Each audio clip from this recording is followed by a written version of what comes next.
നമസ്കാരം. പിണറായി സർക്കാരിൻ്റെ ഒന്നാം വാർഷികത്തോടനുബന്ധിച്ചുള്ള പ്രത്യേക ന്യൂസ് ആൻഡ് വ്യൂസിലേക്ക് മാന്യ പ്രേക്ഷകർക്ക് സ്വാഗതം. ഒരു വർഷത്തിന് മുൻപ് കേരളത്തിലെ ജനത എന്താണ് പറഞ്ഞുകൊണ്ടിരുന്നത്? അന്ന് കേരളത്തിലെ മാധ്യമങ്ങൾ എന്താണ് ചർച്ച ചെയ്തത്? അന്ന് കേരളത്തിൻ്റെ പൊതുസമൂഹം ഉയർത്തിയ ആശങ്കകൾ എന്തായിരുന്നു? ഇന്നിതാ ഈ നിയമസഭയുടെ മുന്നിലാണ് പിണറായി സർക്കാരിൻ്റെ ഒന്നാം വാർഷികത്തോടനുബന്ധിച്ചുള്ള ചർച്ച സംഘടിപ്പിച്ചിട്ടുള്ളത്. ഈ നിയമസഭയിൽ അന്ന് അതിനെ നയിച്ചിരുന്ന സർക്കാർ ഏത് രീതിയിലാണ് കേരളത്തോട് പ്രതികരിച്ചത്, കേരളത്തിൻ്റെ ആവശ്യങ്ങളോട് പ്രതികരിച്ചത്? ആ ആവശ്യങ്ങളോട് പ്രതികരിച്ചതിൻ്റെ മൂർച്ച പോരാ എന്ന് പ്രതിപക്ഷം എങ്ങനെയാണ് അന്ന് പറഞ്ഞുകൊണ്ടിരുന്നത്? അന്നത്തെ പ്രതിപക്ഷം പറഞ്ഞുകൊണ്ടിരുന്നത് കേരളത്തിൻ്റെ പൊതുസമൂഹത്തിൻ്റെ ആവശ്യങ്ങളും അവരുടെ ചോദ്യങ്ങളും അതിനോടൊപ്പം നിന്നുകൊണ്ടുള്ള അന്നത്തെ മാധ്യമങ്ങളുടെ കൂർത്ത വിമർശനങ്ങൾ, വളരെ ഷാർപ്പായിട്ടുള്ള വിമർശനങ്ങൾ, അത് ആ സർക്കാർ എങ്ങനെയാണ് എടുത്തത്?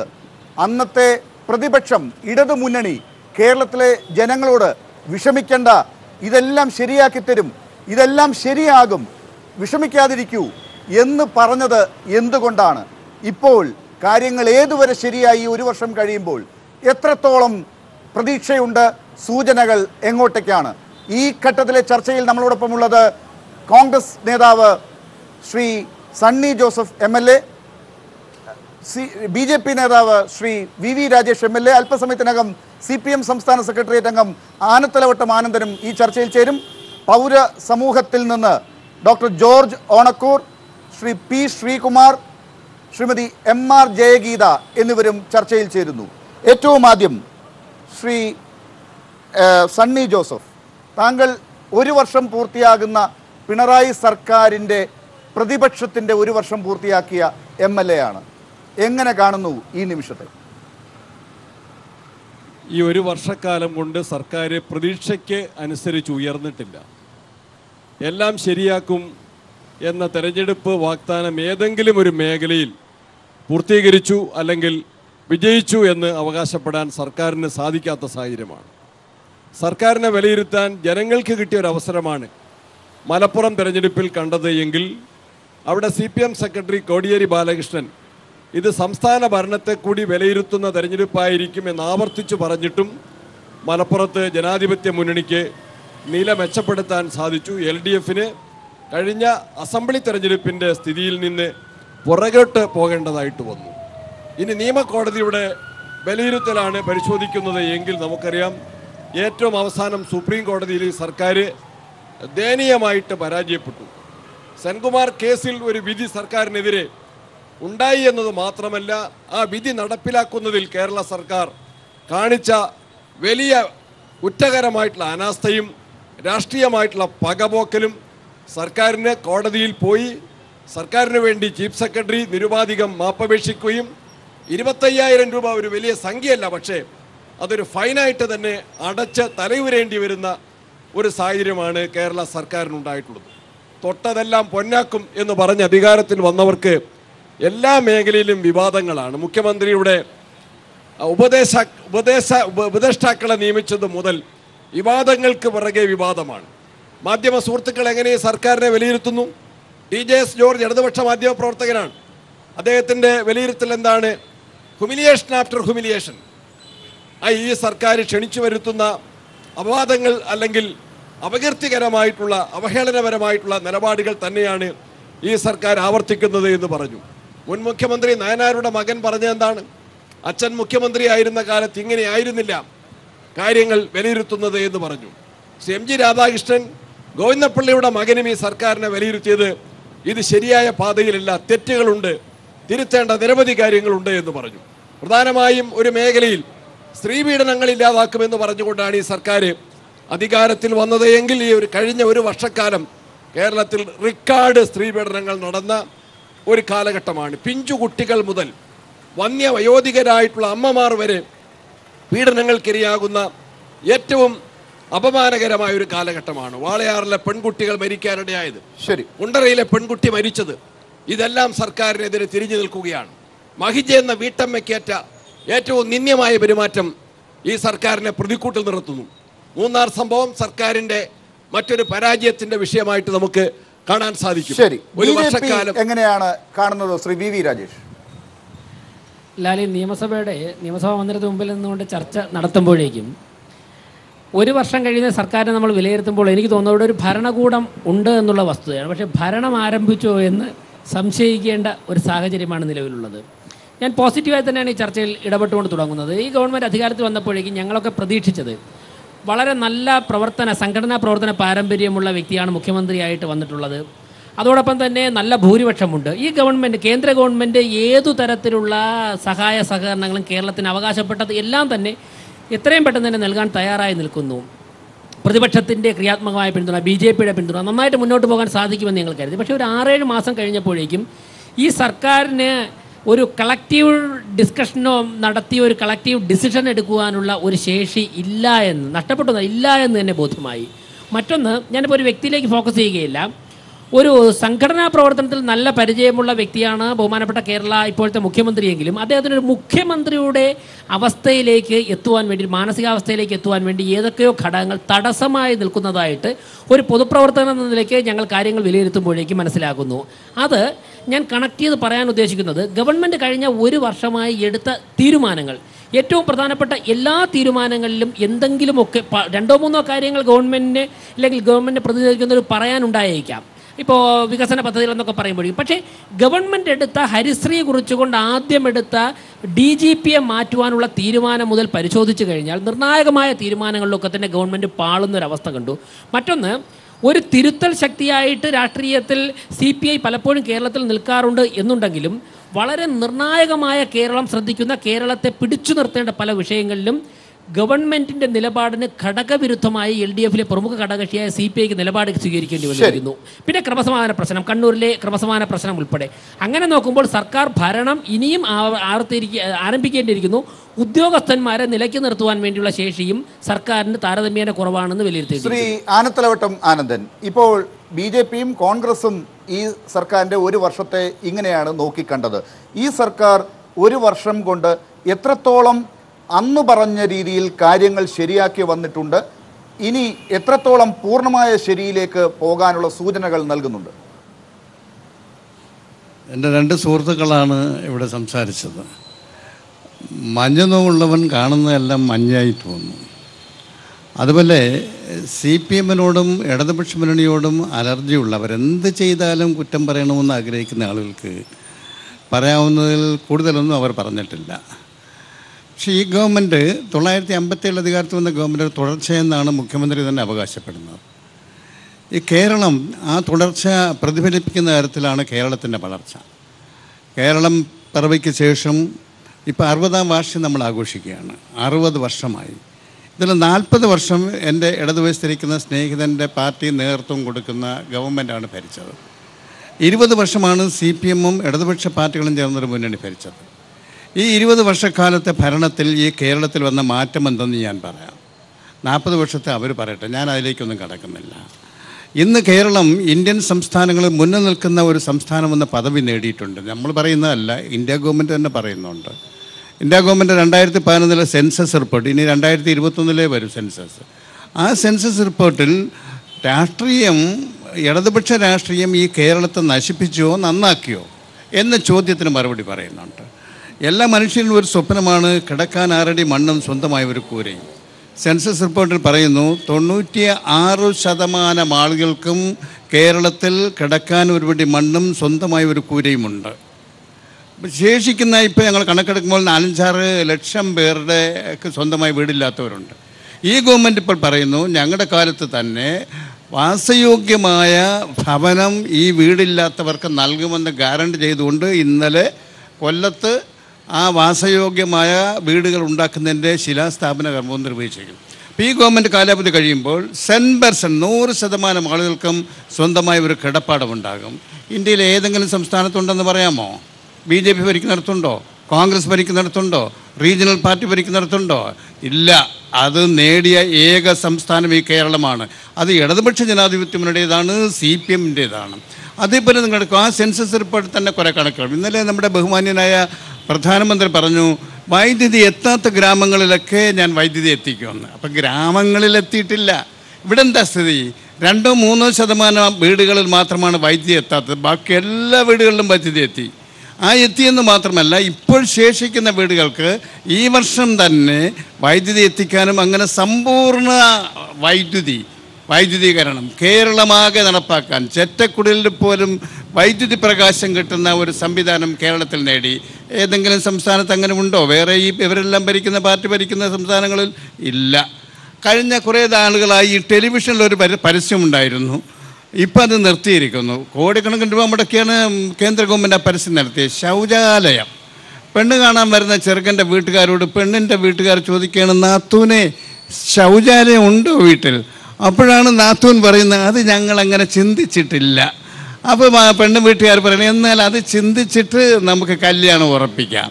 60% വീടുകളിലും ഇന്ത്യ രാജ്യത്തെ ഈ കക്ഷികളൊക്കെ ഭരിക്കുന്നിടത്ത് പ്രാഥമിക ആവശ്യത്തിനുള്ള ശൗചാലയമില്ല. കേരളത്തെ സംബന്ധിച്ചും ആ സെൻസസ് റിപ്പോർട്ടിൽ പറയുന്നു, ഇന്ത്യ ഗവൺമെൻറ് പറയുന്നു ഇനി ഒരു 3-4% വീടുകളിലെ ശൗചാലയം ഇല്ലാതുള്ള. ഇത്തവണ പിണറായി വിജയൻ്റെ നേതൃത്വമുള്ള ഈ ഗവൺമെൻറ് ആദ്യമേ തന്നെ പറഞ്ഞു, ഏതെങ്കിലും വീടിൽ ശൗചാലയം ഇല്ലെങ്കിൽ ആ വീട്ടിലൊക്കെ ശൗചാലയം ഈ വർഷം ഉണ്ടാക്കും. അങ്ങനെ എല്ലാ വീടുകളിലും പ്രാഥമിക ആവശ്യങ്ങൾക്കുള്ള സൗകര്യം ഉണ്ടാക്കും. ഒരു ഗവൺമെൻറ്റും ഒരു രാഷ്ട്രീയ പാർട്ടിയും വിലയിരുത്തേണ്ടത് ജനങ്ങളുടെ ജീവിതാവശ്യങ്ങൾ നിർവഹിച്ചു കൊടുക്കുന്നതിൽ, നമ്മുടെ ഭൗതിക സൗകര്യങ്ങൾ വർദ്ധിപ്പിക്കുന്നതിൽ ആ ഗവൺമെൻറ് വിജയിച്ചോ പരാജയപ്പെട്ടോ ഏതെങ്കിലും അവിടെ നിൽക്കുകയാണ്.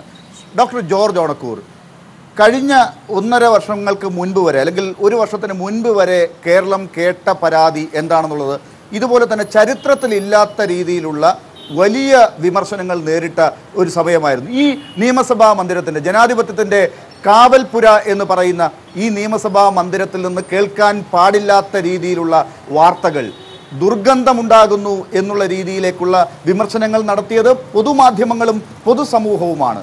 ഇന്ന് മുഖ്യമന്ത്രി പറയുന്നു, ഈ 1 വർഷം ആഘോഷിക്കാനുള്ള ദിവസങ്ങൾക്ക് തുടക്കം കുറിച്ചുകൊണ്ട് മുഖ്യമന്ത്രി പറഞ്ഞതാണ്, ഏറ്റവും വലിയ മാറ്റം ഇപ്പോൾ ശ്രീ ആനത്തലവട്ടം പറഞ്ഞതൊന്നുമല്ല, വലിയ മാറ്റം ഒരു സംസ്കാരം, രാഷ്ട്രീയ സംസ്കാരത്തിൻ്റെ സംശുദ്ധത കൊണ്ടുവന്നു ഈ 1 വർഷം കൊണ്ട്. അതാണ് വലിയ മാറ്റം എന്നാണ്. എത്ര മാർക്ക് കൊടുക്കണം ഡോക്ടർ ജോർജ് ഓണക്കൂർ അതിന്? ഞാൻ അതിനോട് ചേർന്ന് നിന്ന് സംസാരിക്കാൻ ആഗ്രഹിക്കുന്നു. സാമാന്യം തരക്കേടില്ലാതെ ജനവികാരങ്ങളോട് ഒത്തുനിന്ന് പ്രവർത്തിച്ച ഒരു സർക്കാരായിരുന്നു ആദ്യഘട്ടങ്ങളിൽ ശ്രീ ഉമ്മൻചാണ്ടി ഗവൺമെൻറ് എന്ന് വിശ്വസിക്കുന്നയാളാണ് ഞാൻ. പക്ഷേ എങ്ങനെ ആ സർക്കാർ ജനങ്ങളുടെ മനസ്സിൽ നിന്ന് ആ ഒരു നല്ല ചിത്രം മാഞ്ഞുപോയി, അധികാരത്തിൽ നിന്ന് എങ്ങനെ പുറത്തു പോകേണ്ടി വന്നു എന്നുള്ളത് എല്ലാവരും ഗൗരവപൂർവ്വം ചിന്തിക്കേണ്ട ഒരു കാര്യമാണ് എന്നാണ് എൻ്റെ പക്ഷം. ഉമ്മൻചാണ്ടി ഗവൺമെൻറ് അവസാന ഘട്ടത്തിലുണ്ടായ അഴിമതി ആരോപണങ്ങൾ ഒരു ജനാധിപത്യ വ്യവസ്ഥയ്ക്ക് അംഗീകരിക്കാനോ മാപ്പ് കൊടുക്കാനോ കഴിയാത്ത വിധത്തിൽ ഗുരുതരമായിരുന്നു എന്നുള്ളത് പൊതുജനങ്ങൾ തിരിച്ചറിഞ്ഞ്, ജനസമൂഹം തിരിച്ചറിഞ്ഞ് പ്രതികരിച്ചതിൻ്റെ ഫലമായിട്ടാണ് ഒരു സർക്കാരിൻ്റെ മാറ്റം സംഭവിച്ചത് എന്നുള്ളതിൽ യാതൊരു തർക്കവും ഇല്ല. പുതിയ ഗവൺമെൻറ് അധികാരത്തിൽ വന്നപ്പോൾ ഞാൻ തുറന്നു പറയാൻ ആഗ്രഹിക്കുകയാണ്, വലിയ പ്രതീക്ഷകൾ ഈ ഒരു രംഗത്ത് അഴിമതി നിർമ്മാർജ്ജനം ചെയ്യുന്ന കാര്യത്തിൽ സംഭവിക്കും എന്ന ഒരു പൊതുപ്രതീക്ഷ ജനഹൃദയത്തിൽ ഉണ്ടായിരുന്നു എന്നുള്ളതാണ് വാസ്തവം. ഞാൻ പറഞ്ഞു തുടങ്ങാൻ ആഗ്രഹിക്കുന്നത്, ഇപ്പോൾ ആദ്യം പറയുന്ന ഒന്നാമത്തെ പോയിൻ്റ് അത് തന്നെയാണ്. പിണറായി വിജയൻ സർക്കാർ അഴിമതി വിരുദ്ധ നിലപാട് സ്വീകരിക്കും എന്ന് ശക്തമായി തെളിയിച്ച ഒരു ഉദാഹരണം ആദ്യം തന്നെ സംഭവിച്ചു എന്ന് ഞാൻ പറയുകയാണ്. അഴിമതി കാണിക്കുന്നവർ, സ്വജനപക്ഷപാതം പ്രകടിപ്പിക്കുന്നവർ ഏറ്റവും അടുത്ത സഹപ്രവർത്തകർ ആണ് എങ്കിലും അവർക്ക് സർക്കാരിൽ ഭരണ സംവിധാനത്തിൽ സ്ഥാനമില്ല, പുറത്ത് എന്ന് ശക്തമായ ഒരു സൂചന നൽകുന്നതിന്, അങ്ങനെ ഒരു സിഗ്നൽ നൽകുന്നതിന് ഈ ഗവൺമെൻറ്റിന് ആദ്യഘട്ടത്തിൽ കഴിഞ്ഞു എന്നുള്ളത് പ്രശംസനീയമായ ഒരു കാര്യമാണ്. അത് ഒരു പോസിറ്റീവ് സിഗ്നൽ ആണ് എന്ന് അംഗീകരിക്കുന്ന ഒരു വിഭാഗത്തിൽ അല്ലെങ്കിൽ സാംസ്കാരിക സമൂഹത്തിൽ നിൽക്കുന്ന ഒരാളാണ് ഞാൻ. ആ ഒറ്റ കാര്യം അത് മാത്രമാണ് ഇപ്പോൾ ഞാൻ പറയാൻ ആഗ്രഹിക്കുന്നത്. തീർച്ചയായും പ്രതികൂലമായ കാര്യങ്ങൾ അല്ലെങ്കിൽ പ്രതീക്ഷയ്ക്കൊത്ത് ചടുലമായി സർക്കാർ പ്രവർത്തിക്കാതെ പോയ സന്ദർഭങ്ങളൊക്കെ പറയാനുണ്ടാവും. തീർച്ചയായിട്ടും അതിലേക്ക് നമ്മൾ വരും ഡോക്ടർ ജോർജ്. പക്ഷേ ഒരിക്കലും ഒരു സർക്കാർ പൂർണ്ണമായും എല്ലാം ജനങ്ങൾ ആഗ്രഹിക്കുന്ന തരത്തിലേക്ക് എത്തിപ്പെടണം എന്നുള്ളത് നമ്മുടെ ആഗ്രഹമാണെങ്കിലും അത് എത്തിപ്പെട്ടിട്ടുണ്ടാകില്ല. ഒരുപക്ഷെ ഡോക്ടർ ജോർജ് ഓണക്കൂറിനെ പോലുള്ളവരുടെ അത്തരം നിർദ്ദേശങ്ങളൊക്കെ കേൾക്കേണ്ട സമയം തന്നെയാണിത്. ശ്രീ പി ശ്രീകുമാർ, ഇവിടെ ഇപ്പോൾ പറഞ്ഞു കേട്ട തരത്തിലുള്ള പല കാഴ്ചപ്പാടുകൾ വിവിധ രാഷ്ട്രീയ കക്ഷികൾക്ക് മുന്നോട്ട് വയ്ക്കാനുണ്ട് ഈ ഒരു വർഷത്തെക്കുറിച്ച്. താങ്കൾ ഈ സർക്കാരിനൊപ്പം നിന്ന് മുന്നോട്ട് പോകുന്ന ഒരാളാണ് എന്നാണ് എനിക്ക് മനസ്സിലാക്കാൻ സാധിക്കുന്നത്. എന്താണ് താങ്കൾക്ക് ആ പറഞ്ഞു കേട്ട വശങ്ങളെല്ലാം വെച്ച് നോക്കുമ്പോൾ പ്രതികരിക്കാൻ ഇപ്പോഴുള്ളത് ഈ ഒരു വർഷം ആഘോഷിക്കുന്ന ബർത്ത്ഡേ നിമിഷത്തിൽ? എന്നെ സംബന്ധിച്ചിടത്തോളം ഇവിടെ ചർച്ചയ്ക്ക് വന്ന് ആരംഭിച്ചപ്പോഴത്തേക്ക് വളരെ ആരോഗ്യപരമായ ഒരു ചർച്ചയായിട്ടാണ് ഇത് മുന്നോട്ട് പോകുന്നത്. കാരണം പ്രധാന പ്രതിപക്ഷങ്ങളുടെ ചുമതല വഹിക്കുന്ന, വിമർശകരുടെ സ്ഥാനത്ത് മാത്രം നിൽക്കുന്ന, നന്മകളെ കാണാതെ തിന്മകളെ മാത്രം നോക്കി കാണേണ്ട അവസ്ഥയിൽപ്പെട്ടു പോയിരിക്കുന്ന കോൺഗ്രസിനും BJPക്കും ഇതിനേക്കാളും ശക്തമായി അവർ കാര്യങ്ങൾ പറയുമെന്നാണ് ഞാൻ വിചാരിച്ചത്. അവർ വളരെ മിതത്വമായിട്ടാണ് കാര്യങ്ങൾ പറഞ്ഞത്. കാരണം ഇവർ പറഞ്ഞില്ലേ, ഒരു വർഷം കൊണ്ട് ഞങ്ങളിതെല്ലാം ശരിയാകുമെന്ന് പറഞ്ഞു. 5 വർഷം കൊണ്ടാണ് ഞങ്ങൾ ശരിയാക്കാൻ പോകുന്നത്. അതിൻ്റെ ഓരോ സ്ഥലങ്ങളിലും ഇന്ന് വരെ ഒരു ഗവൺമെൻറ്റും കാണാത്ത രീതിയിൽ ജനങ്ങൾക്ക് ഇത്ര ഗുണകരമായി ഓരോ പ്രവർത്തന മേഖലയിലും എടുക്കുന്ന ഒരു ഗവൺമെൻറ്റിനെ കാണാനായിട്ട് വളരെ പ്രയാസമാണ്. നിങ്ങളൊന്ന് ശ്രദ്ധിച്ച് കേൾക്കണം. വിദ്യാഭ്യാസ മേഖലയിൽ മാത്രം ഇവരെല്ലാം പറഞ്ഞല്ലോ, 9 മണിക്ക് ഇവിടെ കൂടുന്ന TV ചർച്ചകളിൽ വന്നിട്ടുള്ള ഏതെങ്കിലും ഒരു വിഷയം സാധാരണക്കാരനെ ബാധിക്കുന്നതാണോ എന്ന് ചോദിക്കണം. ഇവിടെ ഒരു DGPയുടെ പോസ്റ്റിംഗ്, കേസ് കൊടുക്കും. ഇവിടെ ഏത് സാധാരണക്കാരൻ്റെ ജീവിതത്തിലാണ് ഇതൊരു പ്രശ്നമുണ്ടാക്കാൻ പോകുന്നത്? അതൊക്കെ ഗവൺമെൻറ്റും ആ വ്യക്തിയും തമ്മിലുള്ള പ്രശ്നങ്ങളാണ്.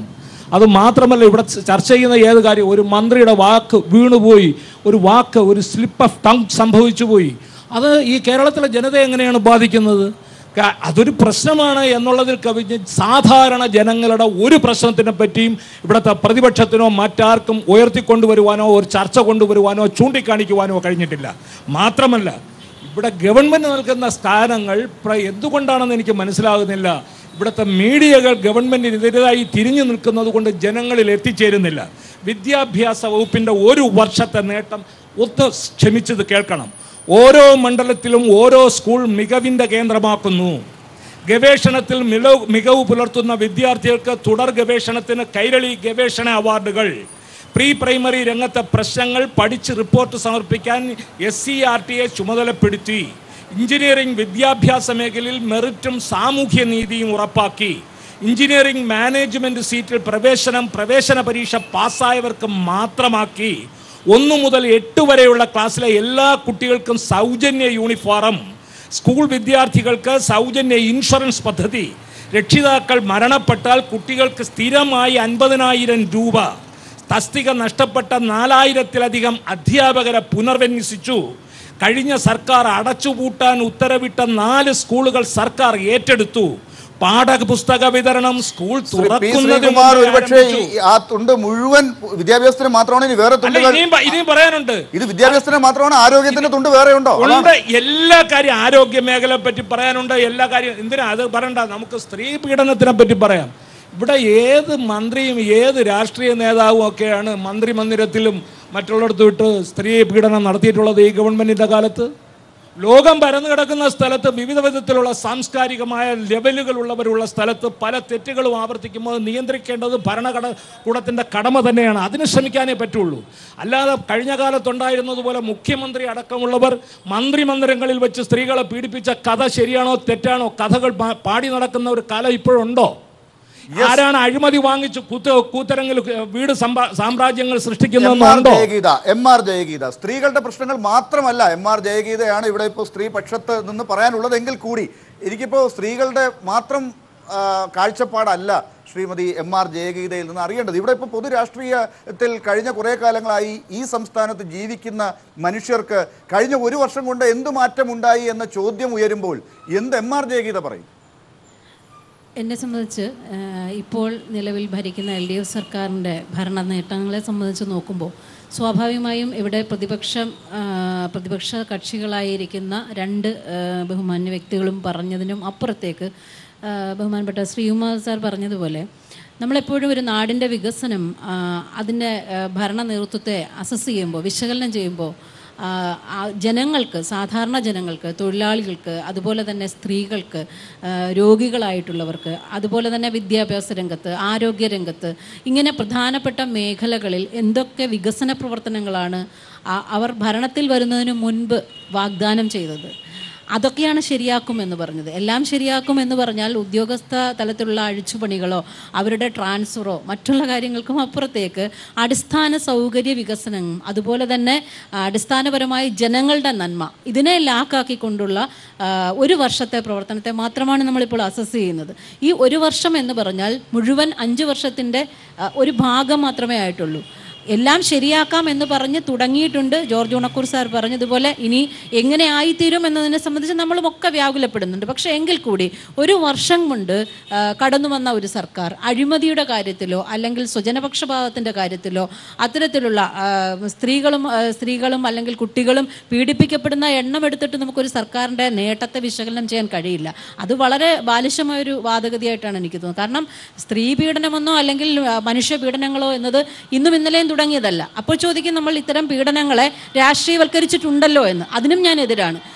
ഏത് സർക്കാരിൻ്റെയും ബാധ്യത അല്ല. ഇപ്പോൾ കുണ്ട്രയിലെ പെൺകുട്ടി പീഡിപ്പിക്കപ്പെട്ടു, അല്ലെങ്കിൽ മറ്റൊരു സ്ഥലത്ത് പെൺകുട്ടികൾ ആക്രമിക്കപ്പെടുന്നു, കൂട്ടബലാത്സംഗങ്ങൾ നടക്കുന്നു, ഇതൊക്കെയും പിണറായി സർക്കാരിൻ്റെ തലയിലേക്ക് കെട്ടിവെക്കലല്ല. അത് പൊതുവിൽ മനുഷ്യനുണ്ടായ മൂല്യച്യുതിയുടെ ഭാഗമായി ഉണ്ടാകുന്ന വാർത്തകളാണ്, പുറത്തു വരുന്ന വാർത്തകളാണ്. അതിലുപരിയായി ഇന്നിപ്പോൾ സമ്പൂർണ്ണമായി വൈദ്യുതീകരിക്കപ്പെട്ട ഒരു സംസ്ഥാനമായി നമ്മുടെ സംസ്ഥാനം മാറിയിട്ടുണ്ട്. സ്ത്രീകൾക്കും കുട്ടികൾക്കും അടക്കം ഒരുപാട് സുരക്ഷാ പദ്ധതികൾ വന്നിട്ടുണ്ട്. അതൊന്നും തന്നെ നമ്മൾ പരാമർശിക്കപ്പെടാതെ പോകുമ്പോൾ അതിനെ രാഷ്ട്രീയമായിട്ടല്ല ഞാൻ പറയുന്നത്. ഞാനൊരു സാധാരണ ഈ നാട്ടിൽ ജീവിക്കുന്ന ഒരു വ്യക്തി എന്ന രീതിയിൽ, പ്രത്യേകിച്ചും സ്ത്രീ എന്ന രീതിയിൽ ഞാൻ നോക്കിക്കാണുന്നത് അത്തരത്തിലാണ്. ഉദാഹരണത്തിന് ശരണ്യ പദ്ധതി പോലെയുള്ള പദ്ധതികൾ, അങ്ങനെ നിരവധിയായി. തുണ്ട് വായിച്ചതുപോലെ വായിക്കാനാണെങ്കിൽ ഒരുപക്ഷെ എനിക്ക് തോന്നുന്നു ഈ വാർത്ത ഇത് 10 മണി വരെ ഒരുപക്ഷെ വായിച്ചുകൊണ്ടിരിക്കേണ്ടി വരും. പ്രതീക്ഷയുടെ ഒരു മുഖമാണ്. തീർച്ചയായിട്ടും പ്രതീക്ഷയുടെ മുഖം എന്നത് രാഷ്ട്രീയമായല്ല പറയുന്നത്, സാംസ്കാരിക രംഗത്തുകൂടി ഇടപെടുന്ന ഒരാളെന്ന രീതിയിൽ എനിക്ക് പറയാൻ കഴിയുന്നത് ഇന്നിപ്പോൾ സാംസ്കാരിക വകുപ്പ് നടത്തിക്കൊണ്ടിരിക്കുന്ന പ്രവർത്തനങ്ങളായാലും മൊത്തത്തിൽ ബഡ്ജറ്റിൽ സാംസ്കാരിക രംഗത്തിനും സ്ത്രീകളുടെ വിഭാഗങ്ങൾക്കും നേട്ടത്തിനും അതുപോലെ തന്നെ പാർശ്വവൽക്കരിക്കപ്പെട്ട തേർഡ് ജെൻഡർ, നമ്മൾ ഏറ്റവും എടുത്തു പറയേണ്ട ഒരു പ്രധാനപ്പെട്ട കാര്യമുണ്ട്. ഇന്ന് ആണും പെണ്ണും മാത്രമല്ല നമ്മുടെ സമൂഹത്തിലുള്ളത്, ഭിന്നലിംഗക്കാരായിട്ടുള്ള ആളുകൾ, അവരെപ്പോലും മനുഷ്യരായി സ്വീകരിച്ച ഒരു നിലപാട്, അത്തരമൊരു പ്രബുദ്ധമായ നിലപാട് സർക്കാർ ഏറ്റെടുത്തിട്ടുണ്ട്.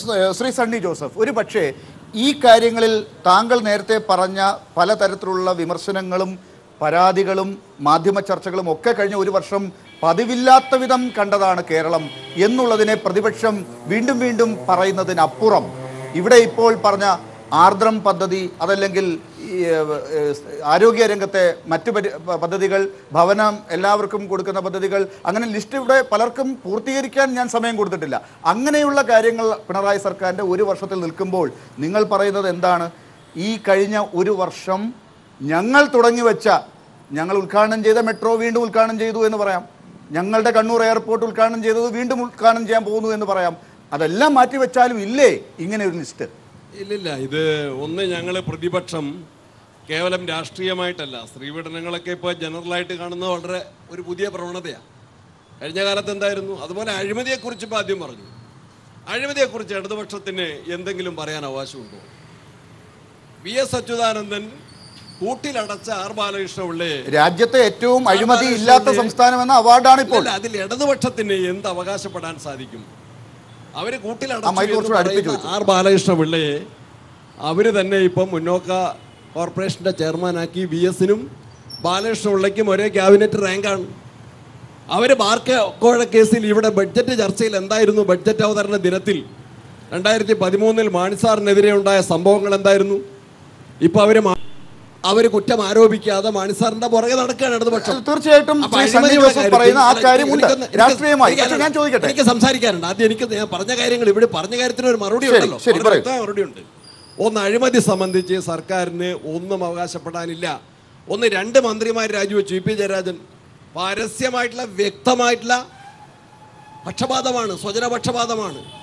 ഭാര്യയുടെ സഹോദരിയുടെ മകന് യോഗ്യതയില്ലാതെ മാനദണ്ഡങ്ങൾ ലംഘിച്ച് മന്ത്രി ഒപ്പിട്ട് അവിടെ അഡീഷണൽ ചീഫ് സെക്രട്ടറി ഈ ഫയൽ മുഖ്യമന്ത്രി കാണണം എന്ന് എഴുതിയെടുത്ത് മുഖ്യമന്ത്രി കാണാതെ ശ്രീ സണ്ണി ജോസഫ് ആദ്യഘട്ടത്തിൽ അങ്ങേക്ക് ഞാൻ സമയം തന്നതാണ്, അതുകൊണ്ട് ഞാൻ ഇടപെടുകയാണ്. ഈ ഘട്ടത്തിൽ ഞാൻ ഒന്ന് ഇടപെടും. ഞാൻ ചർച്ചയ്ക്കില്ല.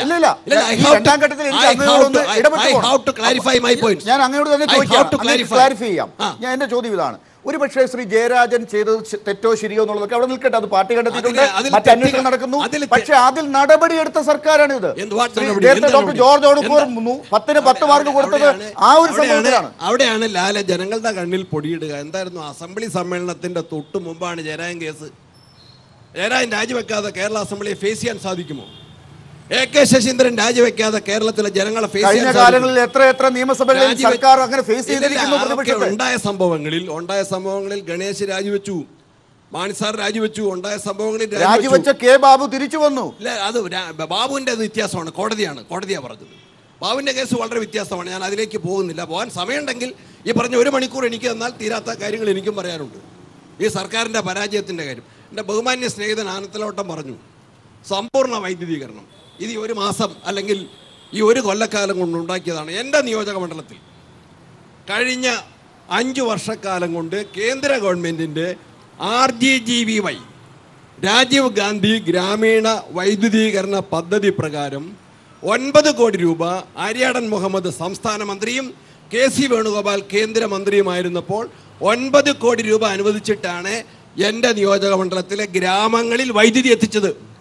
അവിടെ നിന്നൊരു 10, 100, 1000 പേർക്ക് ഒരുപക്ഷെ കണക്ഷൻ കൊടുത്തിട്ടുണ്ടാകും. അതാണ് അവസ്ഥ. ശ്രീ സണ്ണി ജോസഫ്, ഒരുപക്ഷെ ഈ പറഞ്ഞ വൈദ്യുതീകരണം അതല്ലെങ്കിൽ വേറെ അങ്ങ് പറയുന്ന വലിയ പ്രോജക്റ്റുകളൊക്കെ നിങ്ങളുടെ സർക്കാരിന്റെ കാലഘട്ടത്തിൽ തുടങ്ങി ഈ സർക്കാർ ഇപ്പോൾ മുന്നോട്ട് കൊണ്ടുവന്ന് ഇവിടെ എത്തിച്ചിരിക്കുന്നു എന്നുള്ളത് അതല്ലേ ഒരു സർക്കാർ ചെയ്യേണ്ടത്? നിങ്ങളുടെ സർക്കാർ തുടങ്ങിയത് കൊണ്ട് അതിനെ അടിച്ചു പൊളിച്ച് വേറെ എന്തെങ്കിലും ചെയ്യാനാണ് വേണ്ടത്. അത് കൊണ്ടുവന്നു, കൂടാതെ എന്തൊക്കെ കൊണ്ടുവന്നു അങ്ങനെ കണ്ടാൽ മതി. ഇനിയിപ്പോ ഹൗസിംഗിന്റെ കാര്യം പറഞ്ഞു. കേരളത്തിലെ ഭവനരഹിതരുടെ പ്രശ്നം ആദ്യം അഡ്രസ് ചെയ്യാൻ പരിശ്രമിച്ചത് 70-ലെ UDF ഗവൺമെൻറ്റാണ്. കരുണാകരനും MN ഗോവിന്ദൻ നായരും ഉള്ള ഗവൺമെൻറ്, CH മേനോൻ നേതൃത്വം നൽകിയ ഗവൺമെൻറ്റാണ് 1 ലക്ഷം ഭവനരഹിതർക്ക് കേരളത്തിൽ വിപ്ലവകരമായിട്ട് വീട് നൽകിയത്. പിന്നീട് കേന്ദ്ര ഗവൺമെൻറ് ഇന്ദിരാഗാന്ധി ആവാസ് യോജന, അതിൻ്റെ സഹായത്തോടെ EMS ഭവന പദ്ധതി, ഇപ്പോൾ പ്രധാനമന്ത്രി ആവാസ് യോജന, പ്രധാനമന്ത്രി ഭവന പദ്ധതി, അതിനെല്ലാം ലിങ്ക് ചെയ്തുകൊണ്ടാണ് ഇപ്പോൾ വീട് നിർമ്മിക്കുന്നു പറയുന്നത്. അത് തന്നെ തുടങ്ങിയിട്ടില്ല. ഉദ്ഘാടനത്തിന് പരസ്യം ശ്രീ VV രാജേഷിലേക്ക് പോകുന്നതിന് മുൻപ് ശ്രീ ആനത്തലവട്ടത്തിന് അതിന് മറുപടി പറയാൻ അവസരം കൊടുത്തിട്ട് ശ്രീ VV രാജേഷിലേക്ക് വരാം. ശ്രീ ആനത്തലവട്ടം, എൻ്റെ സ്നേഹിതൻ പറഞ്ഞത് ഇന്ദിരാ ആവാസ് യോജന, പിന്നെ രാജീവ് ഗാന്ധി പദ്ധതി, ഇതൊക്കെ എൻ്റെ മണ്ഡലത്തിൽ നടപ്പിലാക്കിയതാണ്. ഞാൻ ഒറ്റ ചോദ്യം, വിനീതമായ ചോദ്യം. കോൺഗ്രസ് ഭരിക്കുന്ന കുറച്ച് സംസ്ഥാനങ്ങൾ ഇപ്പോൾ ഉണ്ടല്ലോ, നേരത്തെ കൂടുതൽ സംസ്ഥാനം ഭരിച്ചിരുന്നു. ഞാൻ ഈ പറഞ്ഞ പോലെ സമ്പൂർണ്ണ വൈദ്യുതീകരണത്തിലേക്ക് പോയ ഒരു സംസ്ഥാനത്തിൻ്റെ പേര് പറയാമോ? എനിക്കൊരൊറ്റ ചോദ്യമുണ്ട്. നിങ്ങൾ 30 കൊല്ലം തുടർച്ചയായിട്ട് ഭരിച്ച പശ്ചിമ ബംഗാളിൽ കേരളത്തിന് മറ്റെല്ലാ ശ്രീ സണ്ണി ജോസഫ്, നമുക്ക് രാഷ്ട്രീയം വിടാം. അങ്ങ് അംഗീകരിക്കുന്നല്ലോ കേരളത്തിൽ ഇതിപ്പോ അങ്ങയുടെ കൂടി സർക്കാരിന്റെ കാലത്ത് തുടങ്ങിയ ഒരു കാര്യം ഇപ്പോൾ ഇതാ നല്ല രീതിയിൽ വന്നിരിക്കുന്നു. ഞാൻ ഈ കേരളത്തിലെ വികസനവും കേരളത്തിലെ ഇടതുപക്ഷ മുന്നണി ഗവൺമെൻറ്റിൻ്റെയും പ്രവർത്തനം ചർച്ച ചെയ്യുന്ന വേദിയിലാണ് ഇരിക്കുന്നത്. ആ വേദിയിൽ ഇരുന്നുകൊണ്ട് കേരളത്തിലെ ഇടതുപക്ഷ മുന്നണി ഗവൺമെൻറ് അധികാരത്തിൽ 6 പ്രാവശ്യം വന്നപ്പോൾ ഓരോ പ്രാവശ്യവും സ്വീകരിച്ചു വന്ന നടപടികൾ, അതിൻ്റെ പൂർത്തീകരണമാണ് ഇപ്പോൾ നടപ്പാക്കാൻ പോകുന്നത്. നവകേരള സൃഷ്ടിയുടെ പൂർത്തീകരണത്തിന് വേണ്ടിയിട്ടാണ് പിണറായി വിജയൻ്റെ ഇപ്പോൾ സ്വീകരിച്ചു വരുന്ന നടപടികൾ. അത് 1 വർഷം കൊണ്ട് എന്തെല്ലാം ചെയ്തു, ശേഷി 4 വർഷം കൊണ്ട് എന്തെല്ലാം ചെയ്തു എന്ന് പറയാം. ഇവിടെ ഒരു ഗവൺമെൻറ് വിമർശിക്കുമ്പോൾ ഏത് നാട്ടിലാണ് ബലാത്സംഗമില്ലാത്തത്? നിർഭയയുടെ സംഭവം അതല്ല. എവിടെയാണ് കത്തിക്കുത്തില്ലാത്തത്? അതെല്ലാമാണോ? അത് വ്യക്തിപരമായി എവിടെയാണ് ആക്ഷേപങ്ങൾ? ഒരാൾ അഴിമതി കാട്ടുന്ന, അഴിമതിയില്ലാത്ത ഏത് സംസ്ഥാനമാണുള്ളത്? കേന്ദ്രത്തിൻ്റെ സ്ഥിതി എന്താണ്? നമ്മളത് അങ്ങനെ അഴിമതി നടത്തിയാൽ അഴിമതിക്കാരനെ കണ്ടുപിടിക്കണം, ശിക്ഷിക്കണം, ജയിലിടണം, നിയമത്തിന് മുമ്പിൽ കൊണ്ടുവരണം. ഞാൻ പറഞ്ഞിട്ട് ഇടതുപക്ഷ മുന്നണി ഗവൺമെൻറ് മന്ത്രിസഭയിൽ ഇരുന്നുകൊണ്ട് അഴിമതി നടത്തിയ ഒരു മന്ത്രിയുടെ പേര് പറയാമോ? ഇതെല്ലാം നിങ്ങളുടെ കാലത്ത് നിങ്ങളുടെ മന്ത്രിസഭയിൽ, നിങ്ങളുടെ മന്ത്രിസഭ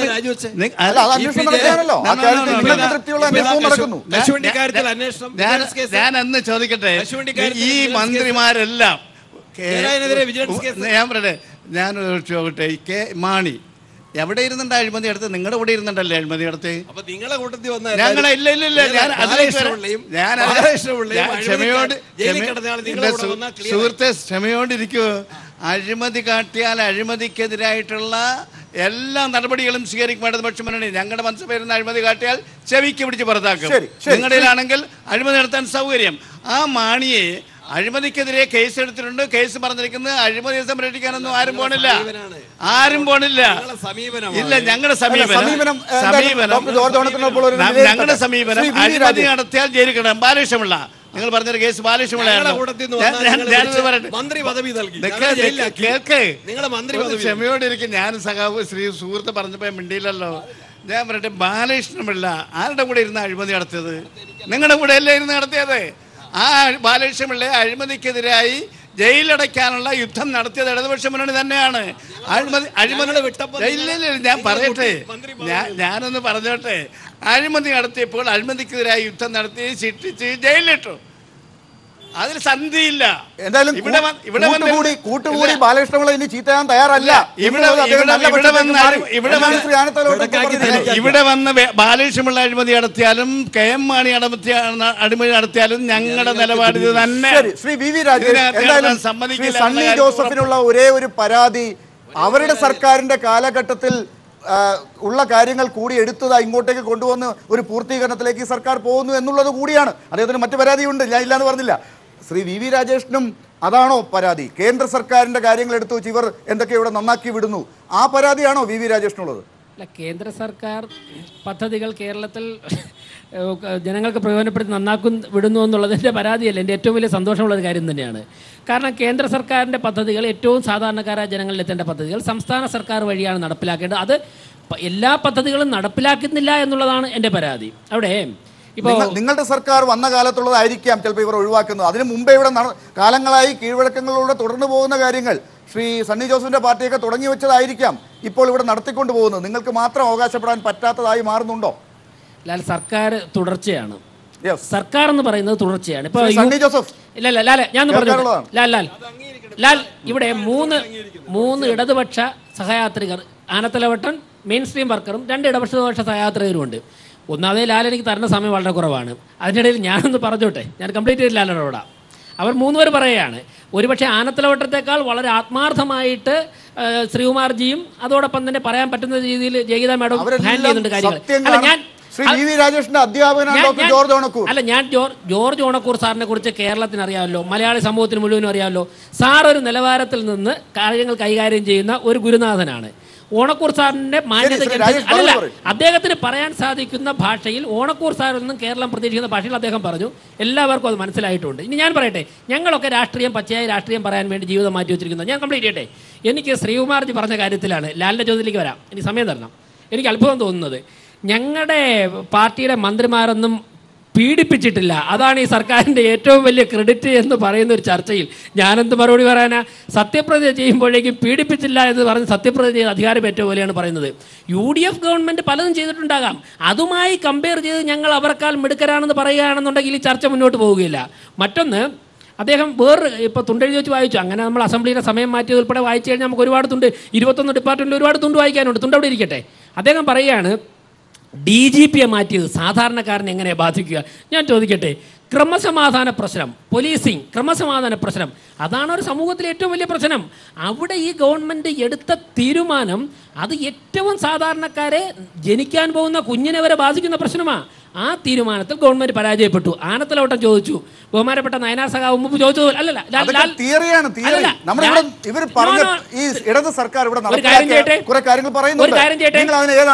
ആ സുപ്രീം കോടതി ജഡ്ജിയോട് തിയറിയാണെന്ന് എന്തേ പറയാത്തത്?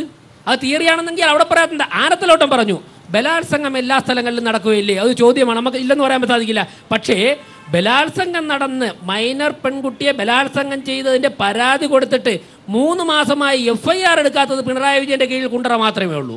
വാളയാറിൽ എന്താ സംഭവിച്ചത്? അപ്പോൾ ക്രമസമാധാന രംഗത്ത് സമ്പൂർണ്ണമായിട്ടും ഈ ഗവൺമെൻറ് പരാജയപ്പെട്ടിട്ടുണ്ട്. മറ്റൊന്ന്, ഗവൺമെൻറ് ഒരുപാട് പദ്ധതികൾ നടപ്പിലാക്കുന്നു എന്ന് പറയുന്നു. ഇവിടെ സിലുവമ്മ എന്ന് പറയുന്ന ഒരു വീട്ടമ്മ നായി കടിച്ച് മരണപ്പെട്ടു. ആനത്തലോട്ടം 2% സ്ഥലത്തിലെ ടോയ്ലറ്റിലാണ് താങ്കൾ പറയുന്നത്. വീട്ടിൽ പ്രാഥമിക കൃത്യം നിർവഹിക്കാൻ നിർവാഹമില്ലാത്തത് കൊണ്ട് സന്ധ്യ മയങ്ങിയപ്പോൾ കടപ്പുറത്ത് പോയതുകൊണ്ടാണ്. ഇങ്ങനെയുള്ള ലക്ഷക്കണക്കിന് വീടുകൾ കേരളത്തിലുണ്ട്.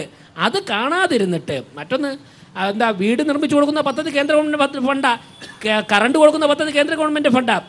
ഇവിടെ ഇന്നില്ലല്ലേ, ഇവിടെ സംഭവിച്ചിട്ടുള്ളത് ഫണ്ട് എടുത്തിട്ട് ഏത് സംസ്ഥാനത്താണ് ഇതുപോലെ വരുത്തിയത് എന്നാണ് ചോദ്യം. ഇവിടെ സംഭവിച്ചിട്ടുള്ളത് ഞാൻ എന്റെ പോയിന്റിലേക്ക് വരും. ഗുജറാത്തിന് മുകളിൽ കേരളം നിൽക്കുന്നതാണ് ഗുജറാത്ത് അല്ല ഇവിടുത്തെ ചർച്ച. ഇന്നലെ ഒരു സീനിയർ IAS ഓഫീസർ പറയുക, തൊട്ട് മുകളിലുള്ള IAS ഓഫീസർ വൻ അഴിമതിക്കാരനാ. അപ്പൊ ആരോപണ വിധേയം പറയും ഇദ്ദേഹത്തിന്റെ IAS വ്യാജമാ. ചീഫ് സെക്രട്ടറിയും ഹോം സെക്രട്ടറിയും തമ്മിൽ ഫൈറ്റ്. DGPയും ചീഫ് സെക്രട്ടറിയും കണ്ടാൽ കടിച്ചു കയറാൻ നിൽക്കുന്നു. അതായത് ഉദ്യോഗസ്ഥൻ പാർട്ടി കേഡറുകളെ നിയന്ത്രിക്കുന്നത് പോലെയല്ല ഉദ്യോഗസ്ഥന്മാരെയും ജനങ്ങളെയും നിയന്ത്രിക്കേണ്ടതെന്ന് ഈ മുഖ്യമന്ത്രിയോട് ആരെങ്കിലും ഒന്ന് പറഞ്ഞു മനസ്സിലാക്കിക്കൂടെ? പെട്ടെന്നൊരു ഇടവേളയിലേക്ക് പോകേണ്ട സമയമായിരിക്കുകയാണ്. ഈ ചർച്ചയിൽ അന്വേഷിക്കുന്നത് ഈ ഘട്ടത്തിൽ 1 വർഷം പൂർത്തിയാക്കുന്ന പിണറായി വിജയൻ സർക്കാരിനെ തൊട്ടു മുമ്പിലുള്ള സർക്കാരുമായി അല്ലേ ഉടനെ താരതമ്യം ചെയ്യുക?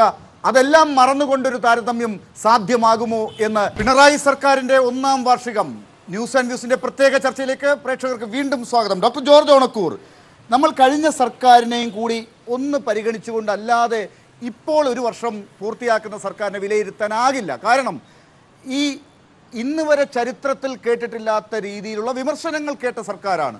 ഈ നിയമസഭാ മന്ദിരത്തെക്കുറിച്ച് ഞാൻ നേരത്തെ തന്നെ അങ്ങോട്ട് സൂചിപ്പിച്ചതാണ്. ആ രീതിയിലുള്ള ഒരു പശ്ചാത്തലമുള്ളപ്പോൾ ആ സംസ്കാരത്തെ മാറ്റിയെടുക്കാൻ ഒരു മുഖ്യമന്ത്രി തന്നെ 1 വർഷം കടുത്ത മുഖഭാവവുമായി എന്ന് മാധ്യമങ്ങൾ വിമർശിക്കുന്ന രീതിയിൽ പോകേണ്ടി വരുന്നു. ഒരു വിട്ടുവീഴ്ചയ്ക്കും തയ്യാറാകാതെ പോകുന്നു. ഒറ്റ ഉദാഹരണം ഞാൻ താങ്കളുടെ മുമ്പിൽ വെക്കുകയാണ്.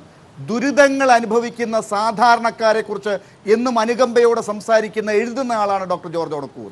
ദുരിതാശ്വാസവുമായി മുഖ്യമന്ത്രിയെ മണിക്കൂറുകളോളം സ്റ്റേഡിയങ്ങളിൽ കറങ്ങി കാത്തു നിൽക്കേണ്ടി വന്ന ജനസമ്പർക്ക പരിപാടികളെക്കുറിച്ച് വിമർശനങ്ങൾ ഉണ്ടായിട്ടുണ്ട് മാധ്യമങ്ങളിൽ. ഇപ്പോൾ ഇതാ ക്ഷേമ പെൻഷനുകൾ മുമ്പിലെത്തുന്നു, വീട്ടിലെത്തുന്നു എന്ന വലിയ അവകാശവാദം ഈ സർക്കാർ പറയുമ്പോൾ കേൾക്കേണ്ടേ അതും? അല്ല, ഇപ്പോൾ രാജേഷ് പറഞ്ഞൊരു കാര്യം വാസ്തവത്തിൽ വളരെ പ്രസക്തമാണ് എന്നെനിക്ക് തോന്നുന്നു.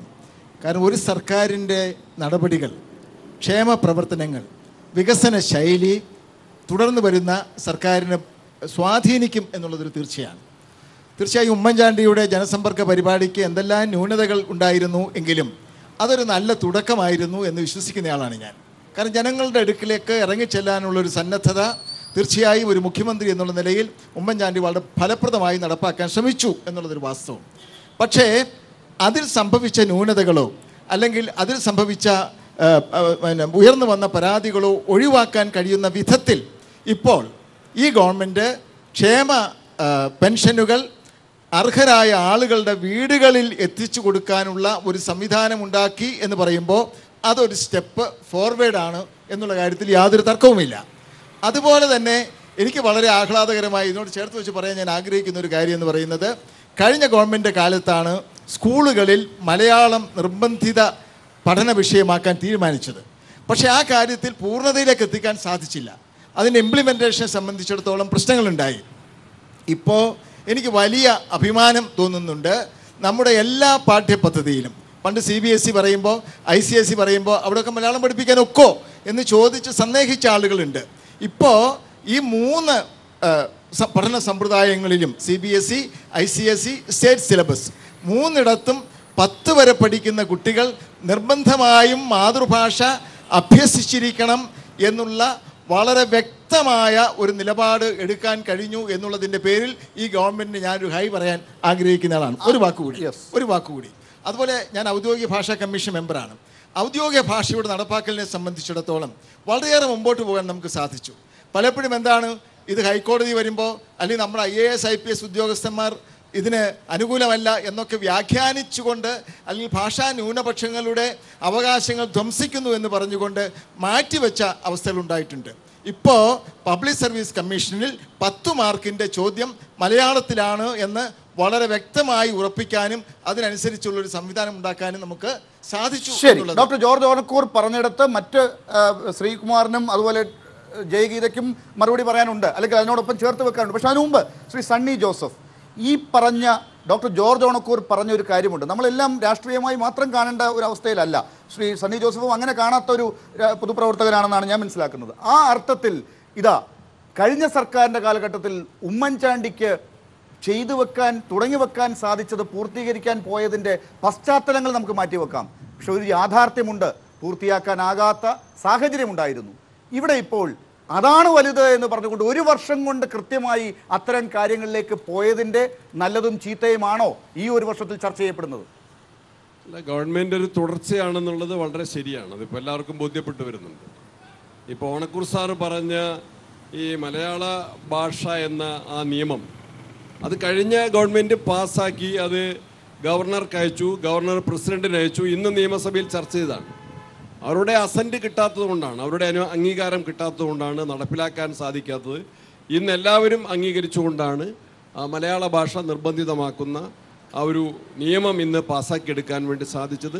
അതൊരു നല്ല തുടക്കമാണ്. അതിന് എല്ലാവരുടെയും പൂർണ്ണമായിട്ടുള്ള സഹകരണം. തീർച്ചയായിട്ടും നല്ല കാര്യങ്ങളോട് പ്രതിപക്ഷം പൂർണ്ണമായിട്ടും സഹകരിക്കുന്ന ഒരു മനോഭാവമാണ് ഇപ്പോഴത്തെ പ്രതിപക്ഷത്തിന് എടുക്കാൻ കഴിഞ്ഞിട്ടുള്ളത്. പ്രതിപക്ഷ നേതാവ് രമേശ് ചെന്നിത്തലയും വളരെ കോപ്പറേറ്റീവ് ആയിട്ടുള്ള ഒരു ആറ്റിറ്റ്യൂഡാണ്. അത് ശ്രീ ആനത്തലവട്ടത്തിനെ ഒന്ന് ചൊടിപ്പിക്കാൻ വേണ്ടി പറഞ്ഞാണെന്ന് എനിക്ക് തോന്നുന്നത്. കാരണം നല്ല കാര്യങ്ങൾക്ക് കൂടെ നിൽക്കുന്ന പ്രതിപക്ഷ നേതാവാണ്. ഞാൻ വരാം. ശ്രീ പി ശ്രീകുമാർ, ഇപ്പോൾ ഇവിടെ ചൂണ്ടിക്കാട്ടിയ നല്ല വശങ്ങളുടെ കൂട്ടത്തിൽ ചില ആശങ്കകൾ ഡോക്ടർ ജോർജ് ഓണക്കൂറിന് പറയാനുണ്ടെന്ന് തുടക്കം തൊട്ടേ അദ്ദേഹം പറയുന്നുണ്ട്. പക്ഷെ അതിലേക്ക് പോകാൻ അദ്ദേഹത്തിന് സമയം കിട്ടുന്നില്ല. ആഹ്ലാദം മാത്രം പങ്കുവെച്ചുകൊണ്ടിരിക്കുകയാണ്. ശ്രീകുമാർ, അദ്ദേഹത്തിൻ്റെ ആശങ്കകളൊക്കെ ഒരു സാംസ്കാരികപരമായ ലെവലിൽ നിന്നുകൊണ്ടേ ആശങ്കകൾ ഉണ്ടാവും. തകർന്നുപോയ ആശങ്കകളൊന്നുമില്ല. പ്രതീക്ഷകൾ നിന്നുകൊണ്ട് ഇത് സംഭവിച്ചില്ലല്ലോ, നാളെ സംഭവിക്കും എന്ന പ്രതീക്ഷ നിർത്തുന്ന ഒരു ശുഭാപ്തി വിശ്വാസക്കാരനാണ് ഈ ഗുരുനാഥൻ എന്നാണ് എൻ്റെ വിശ്വാസം. നിങ്ങൾ അതുപോലെ തന്നെ മനസ്സിലാക്കേണ്ട ഒരു കാര്യം എന്ന് വെച്ചാൽ, ഇപ്പോൾ ക്ഷേമപ്രവർത്തനങ്ങളുടെ കാര്യം പറഞ്ഞു. ഞാനൊരു കൊച്ചു സ്ഥാപനത്തിൻ്റെ ചെയർമാനായിട്ടിരിക്കുകയാണ്. ഞാൻ വരുമ്പോൾ 70 ലക്ഷം രൂപയായിട്ട് എന്നെ ഏൽപ്പിച്ച സ്ഥലത്ത് 7.5 കോടി രൂപ 7 മാസത്തിനകത്ത് ഞാൻ ഉണ്ടാക്കിയിട്ടു.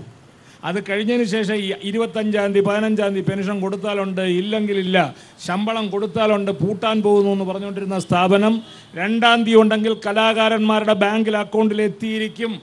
ഞാൻ വന്നതിന് ശേഷം ഇന്ന് വരെ മുടങ്ങിയിട്ടുണ്ടോ എന്ന് ചോദിക്കും. ഇതിലെല്ലാം വലുതായിട്ടുള്ള ഒരു സംഭവം പറയണം. കേരളത്തിൻ്റെ ചരിത്രത്തിൽ ആരെങ്കിലും ഡിസ്ട്രിക്റ്റുകളോളം ചെന്നിട്ട് അവിടെ സമ്മേളനങ്ങൾ സംഘടിപ്പിച്ച് കലാകാരന്മാരെ വിളിച്ചു കൂട്ടിയിട്ട് അവിടെ വെച്ച് അംഗത്വം എടുത്ത് അവർക്ക് പെൻഷൻ കൊടുക്കുന്ന പ്രക്രിയ അങ്ങോട്ട് ചെന്ന് ആര് ചെയ്തിട്ടുണ്ട്? ഏത് ഗവൺമെൻറ് ചെയ്തിട്ടുണ്ട്? ജനങ്ങൾ തൊഴുകയാണ്.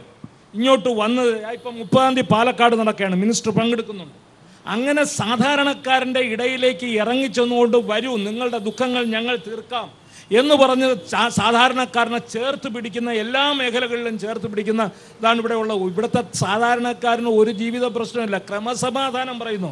ആർക്കാണ് ക്രമസമാധാനത്തിൻ്റെ പ്രശ്നം? ഇവിടുത്തെ ക്രിമിനലുകൾക്കാണ് ഇവിടുത്തെ ക്രമസമാധാനം തകർന്നതായിട്ട് തോന്നുന്നത്. പക്ഷേ ശ്രീ പി ശ്രീകുമാർ, ക്രമസമാധാനം ഒരു പ്രശ്നമാണ്, നമ്മളത് ചർച്ച ചെയ്യണം. അത് അടുത്തൊരു ഘട്ടത്തിലേക്ക് ഞാൻ വരാം. പക്ഷേ ശ്രീ വി രാജേഷ്, മുഖ്യമന്ത്രി പറഞ്ഞ വേറൊരു കാര്യം കൂടി ഞാൻ അങ്ങയുടെ ശ്രദ്ധയിൽപ്പെടുത്തുകയാണ്. ശ്രീ വി രാജേഷിന് സന്തോഷിക്കാമായിരുന്നു ഈ ചർച്ചയിൽ, ഈ നിമിഷത്തിൽ ആഹ്ലാദം ഡോക്ടർ ജോർജ് ഓണക്കൂറിനോടൊപ്പം പങ്കുവെക്കാമായിരുന്നു. ആ തൊഴിലുറപ്പ് പദ്ധതിക്ക് പൂർത്തീകരിച്ചു കൊടുക്കേണ്ട, ഈ നാട്ടിലെ ആളുകൾക്ക് കൊടുക്കേണ്ട കേന്ദ്ര ഫണ്ട് കൃത്യമായി കൊടുത്തിരുന്നു എങ്കിൽ എന്നൊരു പരാതി മുഖ്യമന്ത്രി പറഞ്ഞു കേട്ടു. ലാലെ, തൊഴിലുറപ്പ് പദ്ധതിയുടെ ഫണ്ട് കേന്ദ്ര ഗവൺമെൻറ്റാണ് കൊടുക്കുന്നത്. പക്ഷേ കേന്ദ്ര ഗവൺമെൻറ് ഫണ്ട് കൊടുക്കുമ്പോൾ നമുക്കൊക്കെ തന്നെ അറിയാം, ഒരു സോഷ്യൽ ഓഡിറ്റിംഗ് ഉണ്ട്. അതായത് ആ ഫണ്ട് കേരളത്തിൽ വന്ന് എത്ര പേർ എത്ര ദിനം തൊഴിൽ ചെയ്തു, എത്ര പേർക്ക് എത്ര രൂപ കൊടുത്തു എന്നുള്ള ഞാൻ ചുരുക്കി പറയുകയാണ്. ആ ഒരു കണക്കുണ്ട്. ആ കണക്ക് കേരള ഗവൺമെൻറ് കൃത്യമായി ഫയൽ ചെയ്തു എന്ന് ലാലിന് പറയാൻ സാധിക്കുമോ? എന്നാ അവസാനമായിട്ട് ഫയൽ ചെയ്തത്? വാങ്ങിയ പണത്തിൻ്റെ കണക്ക് പലതവണ കൊടുക്കാതെ മുടക്കം വരുത്തിയിട്ട് വീണ്ടും കേന്ദ്രത്തിൽ നിന്നും പണം കിട്ടിയില്ലെന്ന് പറഞ്ഞാൽ തെറ്റ് ആരുടെ ഭാഗത്താ ലാലെ? അത് ആദ്യം ലാല് അവരോട്, സംസ്ഥാന ഗവൺമെൻറ്റിനോട് കണക്ക് കൊടുക്കാൻ പറയുക, അതിനുശേഷം നമുക്ക് പണം ആവശ്യപ്പെടാം. ശ്രീ രാജേഷ്, ഈ കാര്യങ്ങളൊക്കെ കൃത്യമായി അതിന്റെ നടപടിക്രമങ്ങളിലൂടെ കേന്ദ്ര സർക്കാരിന് ഇടപെടാം. പാവപ്പെട്ട ആളുകളെ കഷ്ടപ്പെടുത്തണ്ടല്ലോ. രണ്ട് സർക്കാരുകൾക്കും തമ്മിൽ സംസാരിക്കാൻ എത്ര വഴികളുണ്ട്. അത് ചെയ്തു കൊടുത്തൂടെ? ആ കാര്യങ്ങൾക്കൊപ്പം തന്നെ പണം കൊടുത്തോളൂ, ആ കാര്യങ്ങൾ നടക്കട്ടെ, പാവപ്പെട്ടവർ കഷ്ടപ്പെടണ്ടല്ലോ. ലാൽ, കേന്ദ്ര സർക്കാരിന് ഇപ്പം പ്രധാനമന്ത്രിയുടെ ധനകാര്യമന്ത്രിയുടെ വീട്ടിലുള്ള പണമല്ല, സംസ്ഥാനങ്ങളിലേക്ക് പണം കൊടുക്കാനൊരു സിസ്റ്റം ഉണ്ട്. ആ സിസ്റ്റം ബൈപ്പാസ് ചെയ്തുകൊണ്ട് ആ കണക്ക് കിട്ടാതെ കൊടുക്കാൻ സാധിക്കില്ല. ഇതാ വസ്തുത. മുഖ്യമന്ത്രിക്ക് ഈ നടപടിക്രമങ്ങൾ അറിയാതെയാണോ മുഖ്യമന്ത്രി അതൊക്കെ പറഞ്ഞത്? കേന്ദ്രം ഇങ്ങനെ തരാത്തതുകൊണ്ട് ഈ പ്രശ്നങ്ങൾ ഉണ്ടാകുന്നു എന്ന്. പണം കൊടുക്കാതിരിക്കുന്നതിനുള്ളൊരു ന്യായം കണ്ടെത്തലാണിത്. ഇതെല്ലാം ചുമതല വഹിക്കുന്ന ഗവൺമെൻറ് സെക്രട്ടറിമാരുണ്ട്. ആ ഗവൺമെൻറ് സെക്രട്ടറിമാർക്ക് ഇത് അറിയാത്തതാ വാങ്ങിയ കാശിൻ്റെ കണക്ക് കൊടുക്കണമെന്ന്? അവരെല്ലാം കൃത്യമായത് കൊടുക്കുന്നുണ്ട്. അവസാനമായി ഞങ്ങൾ ഇന്ന ദിവസം കണക്ക് കൃത്യമായിട്ട് കൊടുത്തു എന്ന് ആനത്തലവട്ടത്തിന് പറയാമോ? CPM-ന്റെ സംസ്ഥാന സെക്രട്ടേറിയറ്റ് അംഗത്തോട് ഞാൻ ചോദിക്കുന്നു. ഞങ്ങൾ കൃത്യമായിട്ട് ഇന്ന ദിവസം കണക്ക് കൊടുത്തു എന്ന് പറയാൻ തയ്യാറാണെങ്കിൽ ഞാൻ ക്ഷമ ചോദിക്കാൻ തയ്യാറാണ്. ഞാൻ പറഞ്ഞത് പിൻവലിക്കാൻ തയ്യാറാണ്. ഒരു ധവളപത്രം പുറത്തേക്ക് വിടാമോ? ഇന്ത്യയിലെ ഏതൊക്കെ സംസ്ഥാനങ്ങളിലാണ് പണം കൊടുക്കുന്നത് എന്ന് സണ്ണി ജോസഫിന് മറുപടി പറയേണ്ടി വരും. കഴിഞ്ഞ സർക്കാരിന്റെ കാലഘട്ടത്തിൽ സംസ്ഥാന സർക്കാർ നാളെ പറയട്ടെ. ഈ സഭയ്ക്ക് മുമ്പിൽ നിന്ന് ഞങ്ങൾ പറയുന്നത് സംസ്ഥാന സർക്കാർ നാളെ പറയട്ടെ ഞങ്ങൾ കൃത്യമായിട്ട് ഇന്ന ഡേറ്റിൽ കണക്ക് കൊടുത്തിട്ടുണ്ട്, എന്നിട്ടാണ് കേന്ദ്ര സർക്കാർ പണം തരാട്ടോ എന്ന് പറയട്ടെ. ഏതൊക്കെ സംസ്ഥാനങ്ങൾക്കാണ് കൃത്യമായി പണം ഇങ്ങനെ കണക്കുകൾ കാണിച്ചിട്ട് മാത്രം പണം കൊടുത്തത് എന്ന് കേന്ദ്ര സർക്കാരിന് കണക്ക് പുറത്തേക്ക് വിടാമോ? അങ്ങനെ കേന്ദ്ര സർക്കാർ ക്രമവിരുദ്ധമായി എന്തെങ്കിലും ചെയ്തതായിട്ട് ലാലിന് അറിയാമെങ്കിൽ ഇത് ക്രമവിരുദ്ധമല്ല. നിങ്ങൾ പാവപ്പെട്ട ആളുകളുടെ കാര്യമാകുമ്പോൾ ഈ കാര്യത്തിൽ ചെറിയ അങ്ങോട്ടും ഇങ്ങോട്ടുമുള്ള സമയതാമസം വരും. നിങ്ങൾ ഈ നാട്ടിൽ പാവപ്പെട്ടവരുടെ കാര്യത്തിൽ അരിയുടെ കണക്ക് കൃത്യമായി കൊടുത്തില്ല എന്ന് പറഞ്ഞ് റേഷൻ അരി കൊടുക്കാത്തവരാണ്. 2013 നടപ്പിലാക്കിയ ഭക്ഷ്യസുരക്ഷാ നിയമം ആകെ ഇന്ത്യയിൽ നടപ്പിലാക്കാത്ത കേരളമാണ് 2017 ആയിട്ടും. അതുകൊണ്ടാണ് അവിടെ സംഭവിച്ചത്. ഇനി ലാലെ നമുക്ക് അവിടെ നിൽക്കട്ടെ. സാംസ്കാരിക രംഗത്ത് രണ്ടുപേരായതുകൊണ്ട് നമ്മൾ കുറച്ച് കൂടുതൽ ചർച്ച ആ മേഖലയിൽ നടത്തി. കാരണം അവർക്ക് കൂടുതൽ അനുഭവ സമ്പത്തുള്ള മേഖല നന്നായിട്ട് പറഞ്ഞവർ. പക്ഷേ ആനത്തലവട്ടം വളരെ വിദഗ്ധമായിട്ട് പറയാതെ പോയൊരു കാര്യമുണ്ട്. ഒരു സമൂഹത്തിൻ്റെ വികസനം എന്ന് പറയുമ്പോഴേക്കും അടിത്തറ സാമ്പത്തികമാണ്. കിഫ്ബി എവിടെ പോയ കിഫ്ബി ഇവിടെ കൊണ്ടുവന്നിട്ട് ഇപ്പോൾ ഗ്രാമപ്രദേശങ്ങൾ തട്ടിക്കളിക്കുക. കിഫ്ബി ആയിട്ട് 1 രൂപ കിഫ്ബിയിൽ കൊണ്ടുവരാൻ ആകർഷിക്കാൻ സാധിച്ചു. പിന്നെ എങ്ങനെ ഈ സർക്കാർ വന്നിട്ട് ഞാൻ ചോദിക്കട്ടെ, വാഹന സെസ് മാറ്റിവെച്ചതും കഴിഞ്ഞ ഗവൺമെന്റ് നീക്കിയിരിപ്പുമല്ലാതെ 1 രൂപ കിഫ്ബിയിൽ കണ്ടുപിടിക്കാൻ ഈ സർക്കാരിന് സാധിച്ചോ? ഏതെങ്കിലും ഒരു പ്രവാസി ചിട്ടി തുടങ്ങിയോ ഞങ്ങൾ കിഫ്ബിയിൽ നിക്ഷേപിക്കാന്ന് പറഞ്ഞുകൊണ്ട്? അല്ലാതെ എങ്ങനെയാ 10,000 കോടി രൂപയുടെ വികസനം നിങ്ങൾ നടത്താൻ പോകുന്നത്? പറയണം. അല്ല, ഈ ഗവൺമെൻറ് വന്ന ശേഷം കിഫ്ബിയിലൂടെ 50,000 കോടി രൂപ വരുമാനമുണ്ടാക്കി വലിയ മേജർ പ്രോജക്റ്റുകൾ എടുക്കാൻ ഈ ഗവൺമെൻറ് തീരുമാനിച്ചിട്ടുണ്ട്. ആരെല്ലാം ഉത്കണ്ഠ പ്രകടിപ്പിച്ചാലും ശരി, അത് യാഥാർത്ഥ്യമാകും. അത് 5 വർഷം കൊണ്ട്. ഇനി ഇവിടെ കിഫ്ബിയിലൂടെ പണം സ്വരൂപിച്ചില്ലെന്ന് കരുതിയിട്ട് ഏത് പദ്ധതിയാണ് രാജേഷ് ഇവിടെ മുടങ്ങിയത്? 48 ലക്ഷം കുടുംബങ്ങൾക്ക് 6,100 കോടി രൂപ വീട്ടിലെത്തിച്ച ക്ഷേമ പദ്ധതിക്ക് അയ്യോ കാശില്ലേ എന്ന് കരഞ്ഞു വിളിച്ച് നടന്ന നിങ്ങൾ കൊടുക്കാതെ ഇവർ കൊടുക്കാതെ കുടിശ്ശിട്ടതടക്കം കൊടുത്തു തീർക്കുകയല്ലേ ചെയ്ത്. ഒന്ന് പറഞ്ഞോട്ടെ, രാജേഷ് പറഞ്ഞപ്പോൾ ഞാൻ വേണ്ടിയില്ല, ഞാൻ ഒന്ന് പറഞ്ഞോട്ടെ. ഇവിടെ ഏതെങ്കിലും ഒരു പദ്ധതിക്ക് പണമില്ലെന്ന് പറഞ്ഞ ഒരു അക്ഷരം വേണ്ടിയിട്ടുണ്ടോ ധനമന്ത്രി? എന്നെങ്കിലും ഒരു ദിവസം ഈ ട്രഷറി കാശില്ലാത്തതിന് പോലെ പൂട്ടേണ്ടി വന്നിട്ടുണ്ടോ? നിങ്ങൾ കൊടുക്കാതെ ഇട്ടിട്ട് പോയതാണ്. നിങ്ങൾ കൊടുക്കാതെ ഇട്ടിട്ട് പോയ കർഷക തൊഴിലാളി പെൻഷൻ, കർഷക പെൻഷൻ, മറ്റ് സാമൂഹ്യക്ഷേമ പെൻഷൻ ഇതെല്ലാം കൊടുത്തു വരികയല്ലേ? ഇനി സർക്കാരിന്റെ വികസന പ്രവർത്തനം നടത്തിയ ഏതെങ്കിലും കരാറുകാരന് ഈ ഗവൺമെന്റ് കാശ് തന്നില്ലെന്ന് പറഞ്ഞ ആക്ഷേപമുണ്ടോ? ഏത് കാര്യത്തിനാ കാശ് കൊടുക്കാതിരുന്നത്? രണ്ടാമത് ഇവിടെ രാജേഷ് പറഞ്ഞ തൊഴിലുറപ്പ് പദ്ധതിയിൽ ഞാൻ ചോട്ടെ, ഇന്ത്യയിൽ ഏറ്റവും കൂടുതൽ തൊഴിൽ ദിനങ്ങൾ നൽകുകയും കൂടുതൽ കൂലി നൽകുകയും ചെയ്യുന്ന സംസ്ഥാനമല്ലേ കേരളം? ശരി. അപ്പോൾ ഇതൊക്കെയാണ് ചർച്ച ചെയ്യപ്പെടുന്നത്. വലിയ വലിയ പദ്ധതികൾ പ്രഖ്യാപിച്ചിട്ട് അതിന്റെ ഉദ്ഘാടനം നടത്തി വീണ്ടും അത് ഉദ്ഘാടനം ചെയ്യേണ്ടി വരുന്ന ഒരു അവസ്ഥയിലേക്ക് ഈ സർക്കാർ പോകുമോ? അതോ എന്താണ് ഈ സർക്കാരിന്റെ കൃത്യമായ വികസന അജണ്ട എന്നുകൂടി ഈ 1-ാം വർഷത്തിൽ കൃത്യമായി അറിയേണ്ടതുണ്ട്.